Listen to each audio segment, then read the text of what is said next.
Well, hello there, girlfriend. Ingafay here. Super excited to be with you again today. I'm a confidence coach and beauty enthusiast. And today I am just so excited to share another one of my coaching girlfriends, Amy, who is a psychology of eating coach.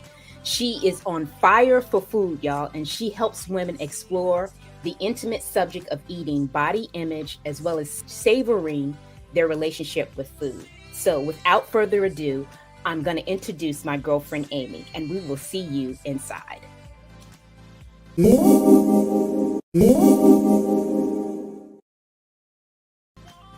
What's up, Amy?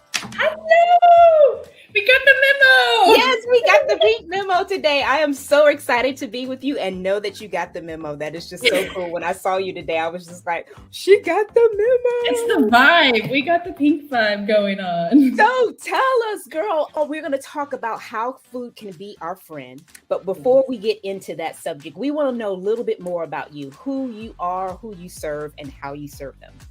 Thank you. Thank you for having me. I am so excited to be here and to be able to share my message of food. Food needs to be our friend. It needs to be something that we feel good about, find pleasure in, and that's why I'm on fire for it.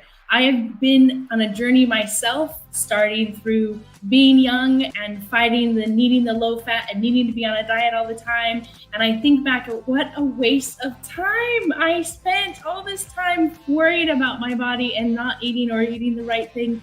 And I could have been doing so many other things. So now I am going to change that for everybody I touch.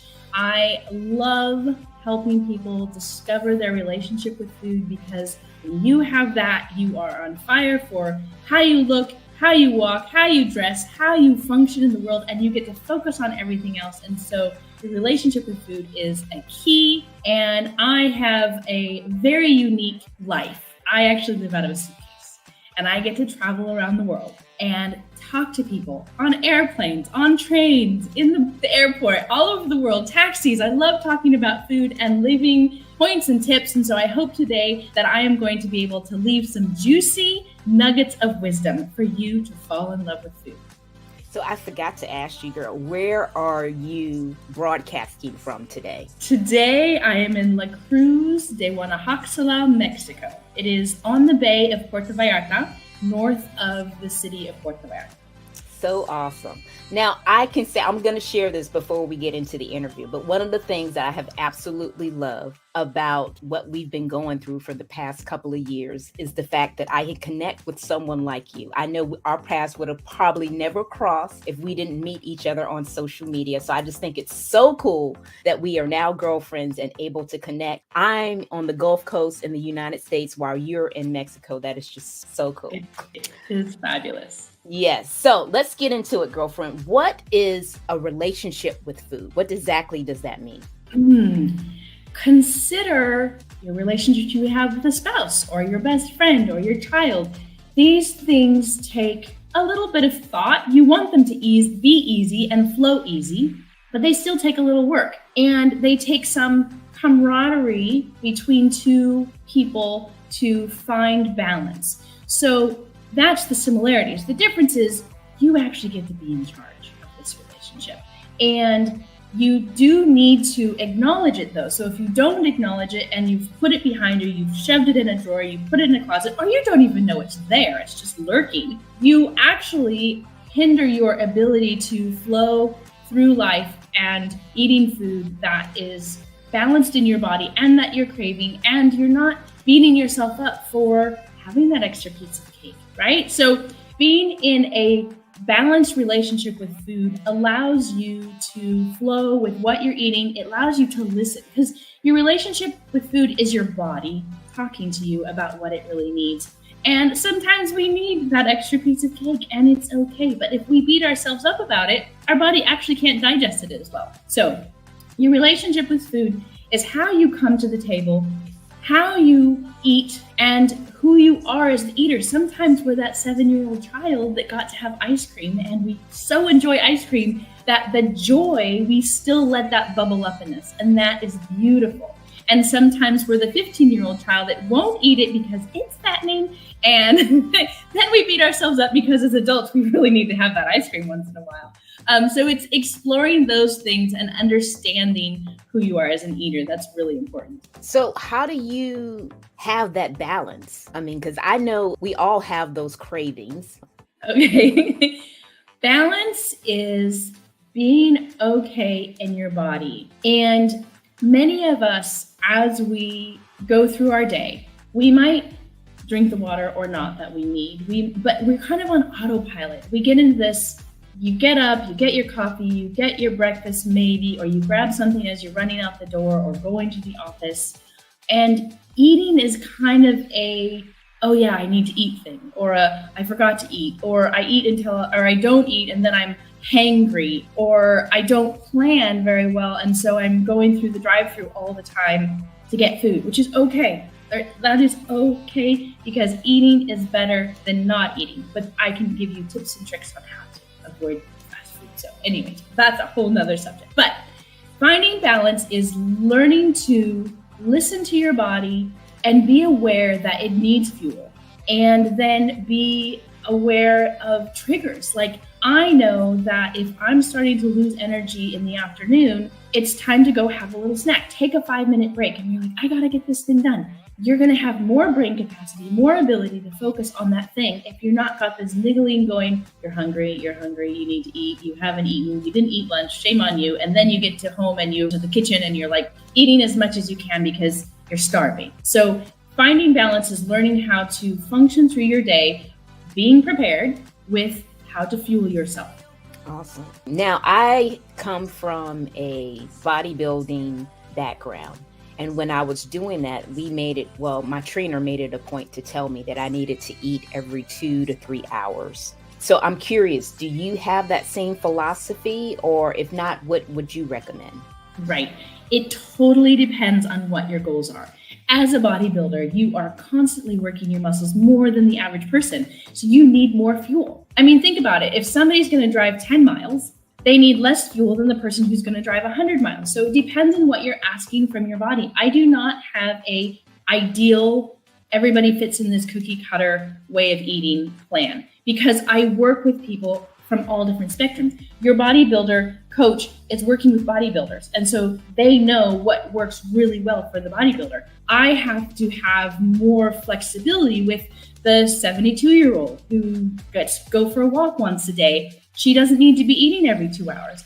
Or, the 32-year-old who's a young mom, is constantly on the go and wants to get a workout into her schedule. She could benefit from eating every 2 to 3 hours. So it's finding what works for that person. My program is intuitive in that there are certainly some structures and there's some things that we can all talk about. But the reality is that we need to be flexible. I need to be able to understand what the person's goals are and how to get them there.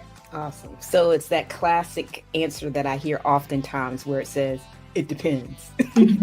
Yeah, sorry, but because we're all different. And that's the beauty. When somebody is wanting to go on a diet and hoping that that's the one that's going to get them to where they want to go, I cringe at that, because we are all so different. And there are pieces of each diet that has come out that's been the fad for the year or whatever that are truly beneficial to people. But the majority of people, it's not meant for the majority. It's meant for the 10%. And then the others should pick and choose. And, figuring all that out can be overwhelming as well. So part of the balance and finding balance in your relationship with food is actually understanding when the newest fad diet comes out and you see the certain things about it and you're like, oh, now that seems cool. And I think that might work for me. But you'll have that knowing that you can try certain pieces. You don't have to go massively strict, and you'll be able to flow with it. Awesome.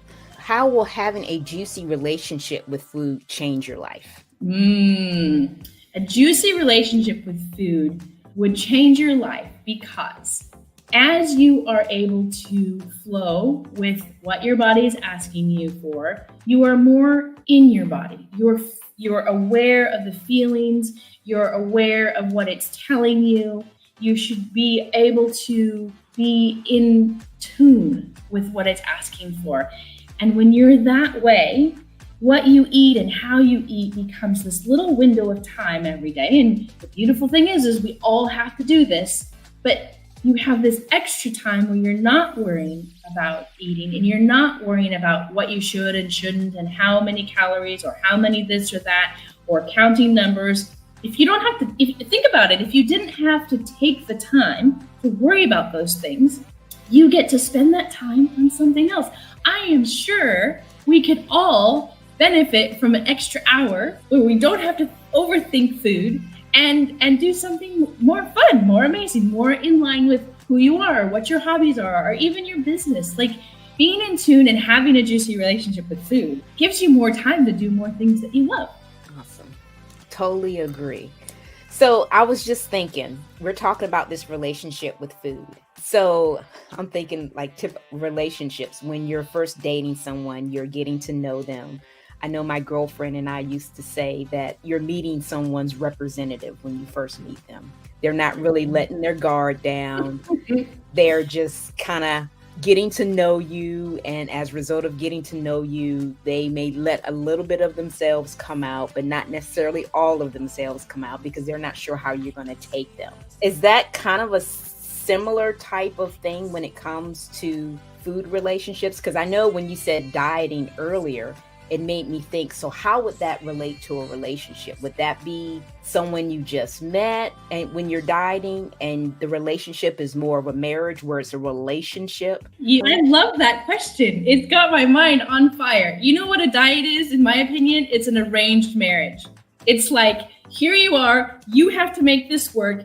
And if it doesn't, then well, too bad. Like you're putting all of your hopes and dreams into this thing that you don't really know. Like you don't know how your body's going to respond to a diet. You don't know how high fat or low carb is going to make your body feel. But you're like, I'm all in and this is going to be the one. I love that question. Yes. Well, I was thinking about it and it was mulling in my head. So I was just like, okay, how could I ask this? I was just like, okay. Because that's, I mean, when you said relationship, that was the first thing that I thought of, kind of relating it to what a relationship is and what people do. So I was just like, I know that you want to work to have a lifestyle change, not a diet change. Right. So that just came to me, so what does that mean? Does that mean you're just kind of dating and hanging out, but you're really not committed or what? So. Right. I love it. So playing, in the relationship, you are going to play. In the beginning, it should be play. And the more that you play and you learn who and what your relationship with food is, the stronger you can make it because you can figure out the balance. You can figure out what your triggers are. For me, there are foods that I know if I'm craving this food all of a sudden, I'm stressed. And I won't even know, my head doesn't even tell me that I'm stressed. But if I have a craving for cheese and crackers, that is my go-to. You're stressed, but you're not allowing yourself to acknowledge it. And so by having that relationship with food and acknowledging that that's where my body goes without me even being conscious of it, my subconscious relationship is saying, guess what? Here's a clue into how I see your feeling. Does that make sense? Yes, it does. Because I remember when I was pregnant with my son, I craved pineapple. I mean, constantly craved pineapple to the point that I'm even surprised he still eats pineapple because I ate it so much. And I always wondered, well, why was it pineapple? I mean, what was it about pineapple that was just like, oh, I got to have it? But it was. I mean, it was like that the whole time that I was pregnant. And I remember my husband telling him, when your mom was pregnant with you, she always wanted pineapple. So I'm even surprised you even want it. She just ate it like literally every day. And I did. Because I was just like, oh, I just want it. It might have just been the sweet tooth because I do have a sweet tooth. Yes. But it was just like, I don't know. I just want some pineapple today. And it could be an emotional balance and it could be a physical. I mean, as we listen to our bodies, it'll tell us what we need, like the nutrients we need too. And so if we become intuitive to it, we can start saying, okay, I'm craving sweet, I'm craving pineapple. Well, that means I'm craving something sweet and it's better for you to eat pineapple than it is for you to go have, a piece of cake sometimes. Maybe do a pineapple upside down. I don't know. But yes, looking at what we crave differently is really awesome. And especially in pregnancy, you just have to wonder, like, your body really wanted a particular nutrient, possibly from the strawberry, to help the baby grow. Awesome. So give us a practical tip that we can do today, because I'm all about action, that will start us enhancing our relationship with food. Okay. I'm going to give two because there's one that a lot of people don't like because it's kind of hard, and I'll give an easy one. So my hard one is Put the technology down. Don't sit in front of the TV for 5 minutes. Like 5 minutes. Just don't get distracted. Allow your body, it's basically your head agreeing with your stomach that it's time to digest. So sitting down and observing your food, being aware that it's time to eat allows your body to start digesting it better. If we don't do that, our body, where our brain is like, we're still on, eating is not, it's essential, but it's not essential in the moment. And so our brain says, keep working, you're working. Okay, sorry, you have to wait. You're second, you have to wait. And so even if you're putting the most amazing food in your body, you're sabotaging your ability to digest. So that's the tip a lot of people struggle with. But creating a little tiny place where people love to sit and to look out the window or something instead of being in front of technology is huge. And an easy tip is to train yourself to like your food. Think of 3 things about the bite you just put in your mouth: the taste, the texture, even the color before it gets there, if you want. That helps yourself hone in, even if you're looking at TV. So that's my 2 practical tips. Pay attention to your food. It wants you to pay attention to it. Awesome. So we need to eat undistracted and savor the moment as we're eating, sounds like the Yes. things you want us to do. Cool. So do you have any final thoughts that you would want to share with us before we end? You've really just enlightened me. My head is on fire about food and a relationship with food. Okay, so I need to have it. So food needs to be like my girlfriend, like my coon boom, my BFF, that's the kind of relationship I want to have with food. So yeah, so just enlighten us before we close. Yeah, it is. It's there. It's waiting. It's asking. It's the only time in your life that you will have something besides maybe your animal, your pet. Like, think of how much your pet adores you and wants to be with you and have that relationship. Your relationship with food wants the same thing. It wants to be there. It wants to help you through it. It wants to support you. And if you'll allow that, you'll have just a peaceful time. You'll find pleasure. You'll find pleasure in the simplest of foods as well. And I'm on fire for this. If you have interest, if this sparks wait a minute, where does this come from? I love talking about it. So just let's have a conversation. I'm happy to continue with that. And yeah, there's my website. Find me on my website. No, and find me on my website. And there's a link there to sign up for my email. My email has tips on creating the relationship, expanding your relationship with food.